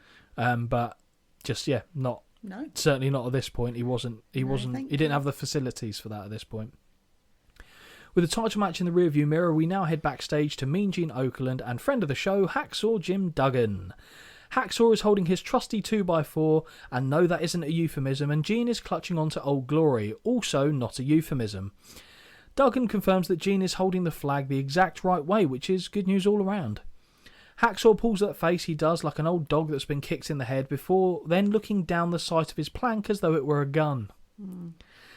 This is, by the way, for those that want a little bit of a peek behind the curtain, was where I started. So I watched everything we've discussed so far up until this promo in the first session. Yep. This is where I started the session, which I'll be honest was last night. Oh yes, because you said to me the other day, "Oh, I just finished this match," and I was like, "Oh, okay." And then I looked at what you had next. I was like, "Oh yes, good luck." Duggan tells us he likes to keep things simple. Well, no fucking shit. No other flag other than that of the US will be raised in any arena across the states as long as he has a say in it. What I love about Hacksaw is that he is always prepared. He manages to keep one eye on the enemy and one eye on the exit at all times. Oh, I see what you're saying. Gene asks Hacksaw if Dino Bravo has a right to raise his flag, which Hacksaw refers to as a rag with some fleurs, or flowers, as I thought he said, but I just thought he couldn't say flowers, right? Fleur. On it, but it's like the Montreal French-Canadian flag, isn't it? Yes, it is. They look like squashed frogs to Hacksaw, and that is exactly what Dino will look like when Hacksaw is done with him. So now I'm really confused, as apparently the match is... Thank you. Okay. Because I was like, oh, is he having a match with him then? I assumed. No. I assumed, even though I thought I heard the name Boris Zukov earlier when Vince was rattling off the show. And yeah, indeed it is against Boris Zukov, and God help us, it is a flag match. How have we done... So we've done 60 episodes, but 2 of them have been two-parters, I think. And there's been a couple in there that weren't proper episodes. So let's say we've done 55 shows, roughly. Sure. Is this the 4th fucking flag match we've seen? I have seen so many. I don't want to say... I honestly... It's so many. Every time I hear flag match, my dick goes back inside my body. I'm just not. I'm not excited. No. I can't get it up. I can't get my motivation up for flag it. up. I can't. It is not even at half mast, Holly. It's just wilted and covered in mud. Just don't care. Honestly, it's. Because ultimately, as well, it's a match. To me, they're like, it's like watching The Undertaker at WrestleMania. You know what the outcome's going to be. Yeah. Yeah, true. Because it's not going to be. Do you know what? I would love to, again, find out if anyone, has got to this point of the show. If anyone, Keith, can you go? Can you go and have a look and find out if there has ever been a flag match where the US hasn't won? Yeah. I guess maybe there'll be something like, oh, they did one in Canada where it's Canada against like Iran or something. But no, I want it to when be it's the US versus someone else. Has the US ever not won a flag match, or because maybe they have, but then somehow the US flag is still the one that get raised. Oh, cool. I want it to see the other nation's flag getting raised. No bollocks, no bullshit. That is what I want to know. Has that ever happened? Because my money is on no. Yeah, I'd guess it no. I understand it, but I would like to. Do you know what the bitch of it is? I now want to see a flag match, like now on like Raw and SmackDown. Oh, where, you mean now? Yeah, where then the alternative nation gets their flag raised. Ooh. And then the crowd will instinctively boo. But who... Okay, so who... Oh, Christ. Who is it? I would like... I'm trying to think what would work. Let's have... Because you've got to have someone that's over, haven't you? That's not from the US. Let's have Seth Rollins, Drew McIntyre. Oh, and the Scottish flag. Oh, yeah. To be fair, that would work quite well over here, actually. A Scottish flag getting raised over, or vice versa. In fact, an English flag getting raised over a Scottish flag in Scotland might be quite dangerous. Oh, yes, but yeah, it could work. Okay. It could work. That's all I'm saying. But I don't want any more flag matches. No, that's fine. I won't. I'll try not to give you any more. I'll be honest. I didn't see this one coming. And I'm going to be clear. Didn't use any of their names in this either. This was just USA versus Russia. So you didn't even go with Hacksaw Jim Duggan or Zukov? No, I couldn't be bothered. I knew you weren't going to be bothered with Zukov because not be bothered. There's a lot of different letters in there, which is not... I can only imagine what your phone would have come out as. Zucchini, I imagine. Even Dugan constantly changes to something else, to like Dagger and all this sort of stuff. So I was like, no. Hacksaw Jim Dagger. Yeah, we'll just do Russia and US. That works. Yeah, just like the Cold War, eh? Well, actually, to be fair, that's probably quite... Well, no, they're a bit pally-pally at the moment. Duggan tells us, okay, well, is a here we go.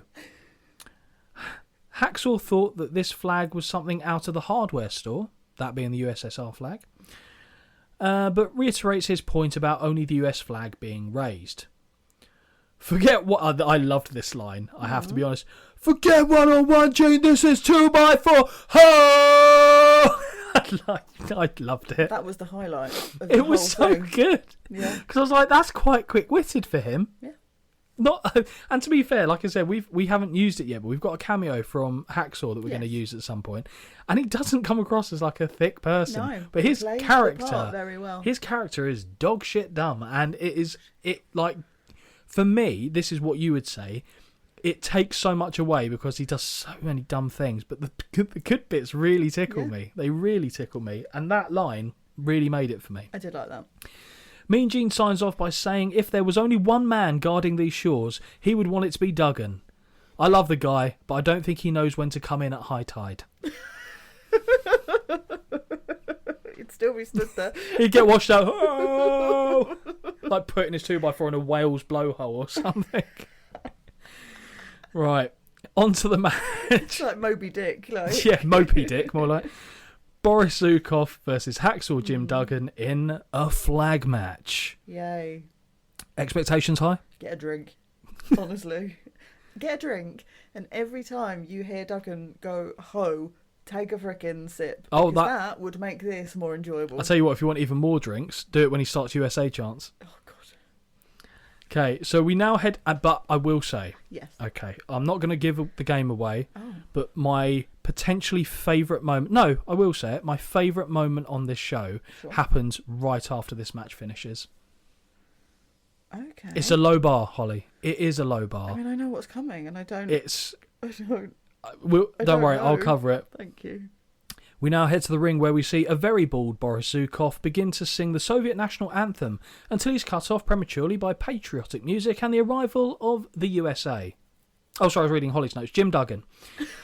Hacksaw is waving the flag around like it's going out of fashion, and that is because it really is in pro wrestling. I've seen more than enough of these. Yep.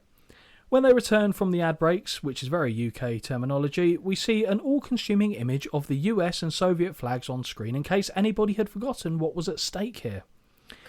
Hacksaw marches after Zukov, who with his 2x4 in hand, not a euphemism. The Russian exits the ring wisely as Hacksaw takes a moment to pander to the fans and start a USA chant. The bell sounds as the two men go chest to chest in the middle of the ring, and a wild exchange of right hands begins. A big right from Zukov sees him countered into a big delayed atomic drop that awkwardly has him bouncing off the ropes and down to the canvas. Duggan hits the ropes and scores with a clothesline, sending Zukov rolling to the outside. Just in time for a second, USA! To be fair, he gets them going quick every time. Yeah. Back in the ring, the two men lock up and tussle around until Zukov lands a couple of stiff rights. Reversal of a whip by Duggan, but he ducks too early and eats a knee followed by an elbow drop. Clubbing blows to the back of the head, but a back rake is completely no-sold by the marching man-child, who eventually hits the ropes to land a big right hand. Boring. Oh yeah. Alternating left and right hands by Hacksaw, who whips Zukov and fakes him out by ducking too soon but pulling away so Zukov slips onto his back as if off a banana peel. A bit of grandstanding costs Hacksaw as he misses an elbow drop, and now Boris is biting the forehead. Face first into the buckles goes Duggan, and now Zukov is firing off punches in the corner. Whip sends Hacksaw into the buckles, but he bounces out and connects with a clothesline. Now a whip from Duggan, and he body slams Boris on his return, although it doesn't look good. Nope. Hacksaw signals it could well be all over as he takes to the 3-point stand in the corner before charging and levelling Zukov with a clothesline. That clothesline looked good. I'll say that. We get the cover, and the 1, the 2, the 3. Hacksaw Jim Duggan is your winner of the flag match by pinfall. Holly, was it ever in doubt? No. No. I'm trying to work out if I want to stop at that moment and ask you for Okay. your... Yeah, we will. Okay. Grade this match for me, please. I gave it 0.25, and I'll tell you what the 2.5 is for. The fact that it was quick. That's it.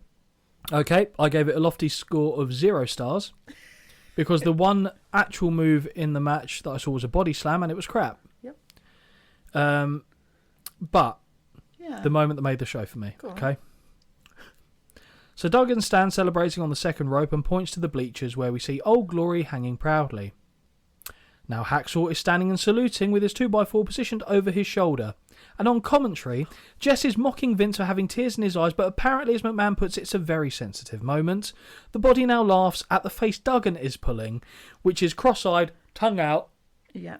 as it carries on, and then it zooms in on him as he's going, "And the whole of the bride." You're like, oh my God. Yeah, I know. Tough guy. Fucking sensational bit of business. 5 stars. Well done. It was they zoomed in on his face, and that was a genuine laugh from Jess. There's no way it wasn't. No. But Vince saying it was a sensitive moment was an interesting bit of phraseology.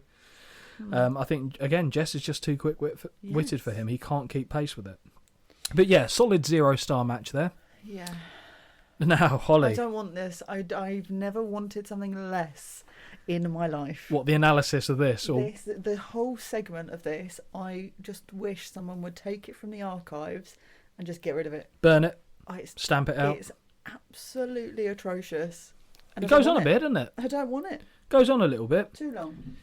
From here, we're shown footage of when Hulk Hogan was last on Brother Love's set, where we see the Hulkster being addressed by almost every outdated stereotype of an African American in the Reverend Slick. As Hogan closes the distance, out from his right side appears the Big Boss Man, who thrusts his nightstick into the Immortal One. Oh my God. Slick adds some mace for good measure, and Hulk is now blinded and vulnerable to the following rough justice beatdown by Boss Man. Hogan is handcuffed to a guardrail and is beaten and choked for good measure. So back in the arena, we now hear the wildly irritating tones of Brother Love. I've never wanted to hit someone more in my life. Jimmy Hart? Do you know what? At this point, this guy would have been first in line. Yeah, I mean, it's I can't even. It's never not annoying. It's yeah. So he's standing in the ring, approximately 5 or 6 inches away from the camera. Thankfully, Jess talks all over Brother Love, but we eventually hear that he is introducing his special guest for the evening, Slick. With that, the cameras head backstage, where we see Mean Gene standing beside Hulk Hogan, and they're both outraged. They both jump. And then Hogan is annoyed. He's supposed to be the special guest, brother. And he comes out with a line that says, "Oh, I'm going to show him what love is all about." What? What does that mean? Forcible entry. That is the first of many things Hulk says from here until the end of the show that is very, very questionable. I don't think Linda was tickling his sausage much at this time. That's the only thing I can surmise. No, I agree. What does it even mean? I'm going to show him what love's all about. Okay. So I was, yeah. That's different. That's the B-side to the Wet, Wet, Wet song. Dry, dry, dry. Yeah. Oh, right. Sorry. Okay, so Slick is swaggering his way down to the ring as Hulkster flashes across the screen, and we head to a commercial break. When we return, Brother Love is now introducing a man who knows nothing about love but has an understanding of control, Hulk Hogan. And again, I'm thinking, what's about to happen here? Life sex celebration. Oh, God. When the Hulkster makes his way to the ring, and the oil which he had been slathered in moments before when he stood with Mean Gene has now disappeared. In the ring, Hogan is cupping his ears to the fans until he's shouted at by the Master of Ceremonies, who informs him, "I'm not afraid of you, big boy." Shut up. Honestly. And I have to ask myself, are we about to see sex? Because I would like to skip this combo if I can help it. Love asks Hogan how it felt when the Big Boss Man beat him down. Hogan goes to answer, but has the microphone taken away from him as Brother Love knows how he felt. Now he asks Slick, who commences unloading insults in the former champion's direction, including that he has a face that looks like a criminal. No comment. Hulk once again goes to retort, but the microphone is taken away again.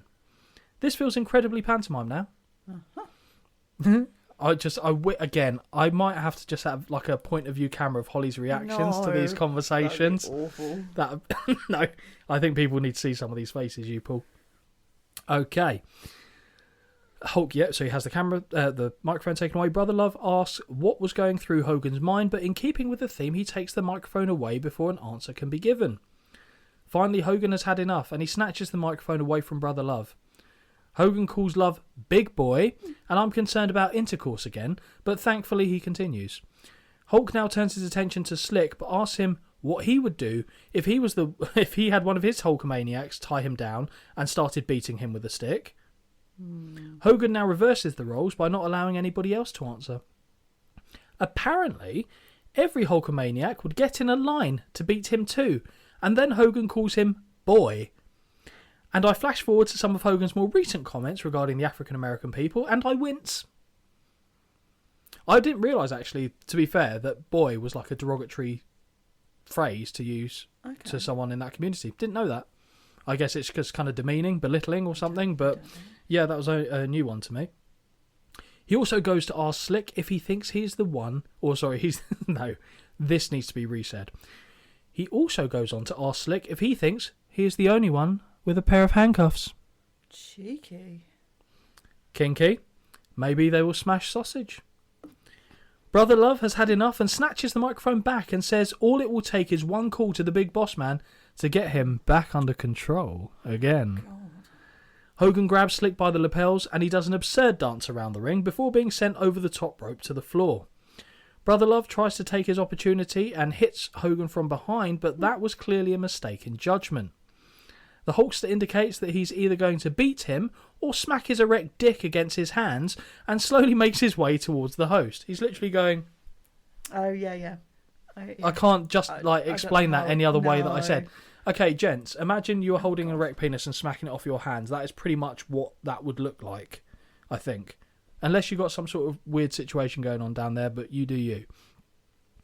Now Hogan has Love by the lapels before he picks him up, parades for the crowd, and then body slams him. Hulk rips his top off and then reveals a pair of handcuffs from his boots that he secures around the wrist of Love and the top rope. He signals to the fans asking them if they want to see it, which they very loudly respond they do. Hogan hits the ropes and clotheslines Love over the top rope, but of course he can't hit the floor properly as he's still secured in place, which can't have felt good, actually, thinking about it. Because if you go dead weight... He's not tall, is he? No. Oh, I don't know. He's probably just under 6, I'd imagine, but I don't know. Nice dislocated shoulder. Yeah, I hope so. Hogan hits the ropes closer. He goes, yep, the Hulkster resumes his posing routine for the fans as his music now plays.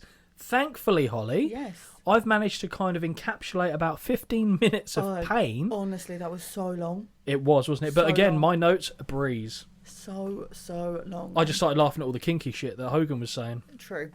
My concern was obviously repetitive pausing, and I was like, please tell me this does not go all the way to the end. There is the risk, isn't there? Because it's Hogan. Yeah. And there's not a lot of time left. There's probably about 6 minutes left after this. I think at this point there's literally, it's about 10, I think. And then that's when it then gives, you think, oh good, we're going to get something else. And then it gets confusing by the amount we're advertised to get. Yep.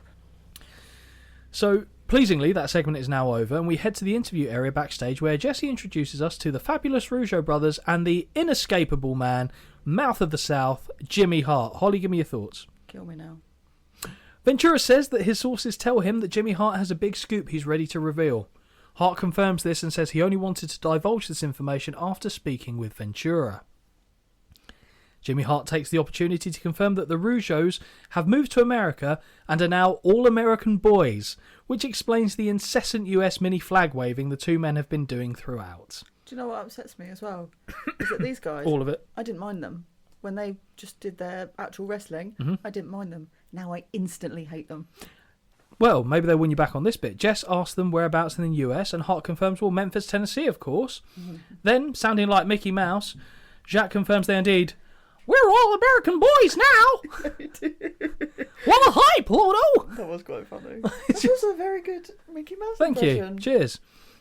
Read Not what one I thought I'd hear today. Well, see what I put in the bottom of that last segment. What exactly?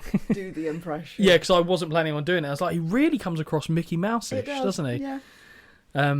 But Holly, Yes. you will be pleased to know it's not the last thing we're going to see on the show. No. But we are at the main event, Yeah. the Saturday night's main event, and we're into the next match. Yeah. The Young Stallions versus the Fabulous Rougeaus with Jimmy Hart. Now, Holly, explain what your face did when I said the Young Stallions. I'm not mad at it. Mummy-like? Was that the That's face? disgusting. Please don't ever say that again. That is absolutely vile. Oh, God, that is disgusting. Oh, I know how Holly feels about that, so I just wanted to see her reaction. hideous. It was so worth it. So go on, no, Oh. what God, I did feel you think? sick. So Mummy didn't like. Okay. Stop it. Well, I that's hate fine. It's that. fine, carry on. So what? What? So grim. What?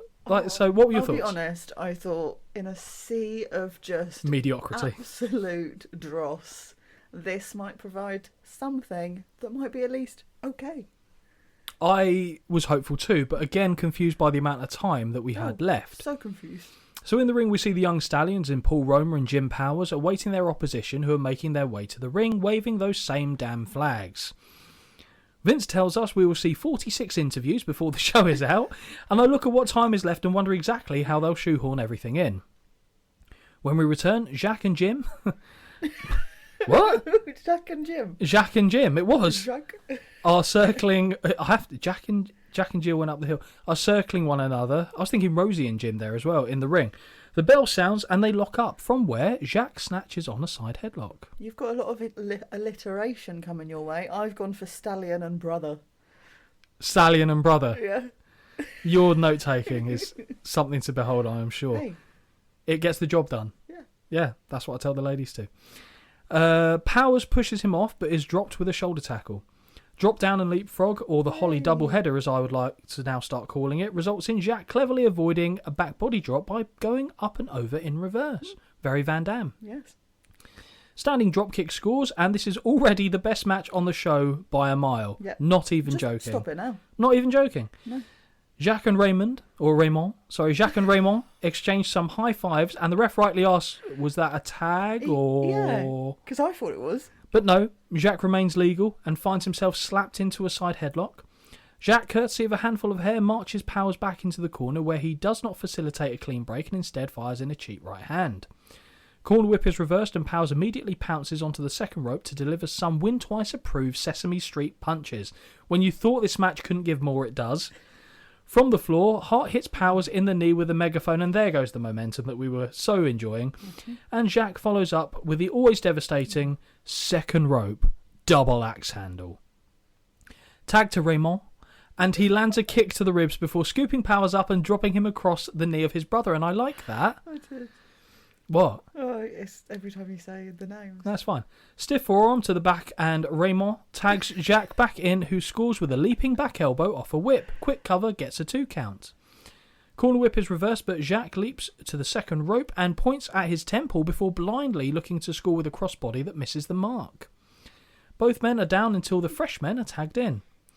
Roma clotheslined Raymond and hits a running power slam on Jacques. From the second rope, Roma scores with a fist drop before returning his attention to the legal man and connecting with a second clothesline on Raymond. Up top, and Roma connects with a missile drop kick that sees the following pinfall need to be broken up by Jacques. It's a Pier 4 brawl now, but the ref removes Powers from the ring, allowing Raymond to rake the eyes of Roma before elevating him into Holly's new favourite finisher, the Flying Salami. Raymond hooks the leg, and we get the 1, the 2, the 3, and the fabulous the fabulous Ragu brothers. The fabulous Rougeau brothers win by pinfall, and the siren on the megaphone resumes to Holly's chagrin. Holly, Yes. what did you think of our actual main event? Oh, finally. A match that had stuff in it. Oh, 1.75. I gave it 6 because it was 10 out of 10. No, I went 2.5 because any other show, because of the finishing, I go 2 at best. Because of this show, 2.5. So positioning on a card when Honestly. everything else around it is crap really makes a difference. You know what? Just get rid of everything else. Just have this. What, for an hour and 6 minutes? Show. No, that's it. 10-minute show. Wave your flag. Hear that stupid megaphone. Done. They should have had Hacksaw in the background. Oh God. I think that was good. But yeah, do you know what? I've just realised actually, if you add all the other scores for the matches I Yeah. gave together, they're still like a point behind this one. Because I gave a quarter, half, nothing. Yeah, So 0.75. So I'm, yeah, that's ridiculous. isn't it? That is ridiculous. But again, now we're going to play, right, everyone get their shit in. There's 4 minutes to go. Yeah. And that's like 5 minutes worth of commercials still. I've just seen one of my notes and it says, God, how is this not finished? As we return from commercials, Jesse is standing backstage with Andre the Giant and Bobby Heenan, who are in deep conversation. The Body says that what we saw out there was an atrocity. Jake Roberts and Damien cost Andre the Giant the WWF Championship. Andre says it cost him a lot, as he had the champion down, and we can see on the Giant's forehead he did indeed suffer a cut in that match. Andre says Jake will pay for it, and tells him next time to not bring that thing with him. Jess asks Andre about his fear of snakes, and the Giant grabs him by the lapels and roars that he's not afraid of snakes, before repeating it in a more quiet yet equally scary tone. He's like, I'm not afraid of snakes. I was like, oh, fucking hell. Jess doesn't look like he knew that was coming either, because he's still like carrying on talking as he's doing it, which was quite amusing. He tells Jake to fight like a man, and this is an interesting terminology he uses as well, and that he can ask some other guys the way he puts it down. Oh, okay. I really had to stop myself saying mummy again. No. I stopped myself, and they just had to let him talk that little bit too long, didn't they, Holly? Yes. Ventura tries to sign off, but Andre begins shaking him as he wanted to repeat that last part for some reason. Honestly. Man Andre is doing what Andre wants to do on this show and nothing else. And get your hands off Jess. Yeah, I'm pretty sure Jess could take him. He was a US Marine, wasn't he? He was. As Andre resumes cackling, we head to... Oh, yeah, I have put cackling. I thought I put cacking. We head to Mean Gene, who is standing alongside Jake the Snake and Damien. I would like to confirm, of the entire show, this is the only promo that I actually properly listened to. Fair? Because he has a voice that is like smooth velvet compared to everyone else who just shouts, doesn't enunciate. It's annoying. If Bourbon was a wrestling promo... Oh, yeah, very good. That's it. Gene suggests that Damien is like the kryptonite to the Giant's Superman. Jake then cuts the best promo of the night, as I hoped he would, as he talks about how men only know how to think and deal with what is in front of them. But snakes and animals, they deal on instinct. They feel it.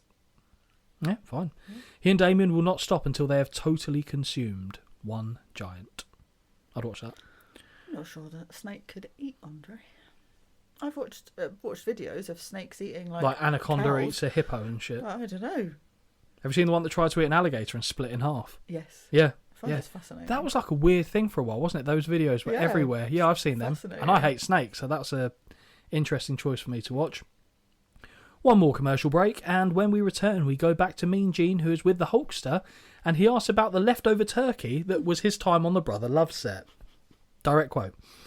Hulk bursts into his cocaine-fueled promo, talking about enjoying presiding over the Brother Love show, and getting to play the role of executioner really turned him on. Is this man okay? Someone's getting it. Holy hell. Smacking his dick on... This is the perfect time for truth, justice, and the Hulk Hogan law to take over, man. Hogan says that he wished that Big Boss Man had also been stood in the witness stand before referencing an electric chair and gas chamber, but says that isn't his and the little Hulkamaniac style. We're going to, and I quote, "We are going to put a lifelong dose of Hulkamania all over you." And with that, Holly, I found my new chat up line. Oh, okay. I'm going to put a lifelong dose of Hulkamania all over you. Wow. You let me know how that goes. Drop when you them sell it to panties. M later. Drop them panties. That's all I'm saying. And then it's like a little click, and then Done. Well, quite done. literally. Yeah, exactly. Let them think about what that means. Stake in your claim. Exactly. Yeah, spat on this one. It's mine. Hogan threatens to slap the handcuff on again, but when the largest arms in the world deal their justice on you, and I jerk you from one end of the courtroom to the other, and you hear the snap, crackle and pop like I did when you put the beating on me, what you gonna do, brother, when Hulk Hogan runs wild on you? Probably go to court. Forcible entry. Yes, quite. In every sense of the word. Both, like, audibly, physically, emotionally. Yeah. He's putting himself exactly where he wants, and there's nothing Bossman can do about it, apparently. One final commercial run, and when we return, Jess signs off the show before looking at Vince and saying, "Pretty good, huh?" Yeah. As the credits roll, we get footage from the event playing in the background as this one, Holly, comes to an end. That was my favourite part. I bet it was. What did you make of this show as an overall piece? Ready? I scored this 1 out of 10. And that one is generous. It's generous, I tell you. I couldn't wait for it to be finished. I really couldn't wait. livid. It gave us a lot of material, though. Oh, absolutely. But I feel like I aged watching it. Well, you did. And I don't have time to waste like that. Well, no, everyone aged. I aged watching it as well, but you know more what I mean, so than though? the actual time would Yeah. dictate. Yeah. I gave it 1.5. Yeah. Just because there were about 4 things that made me laugh in this show. It was poor. Yes.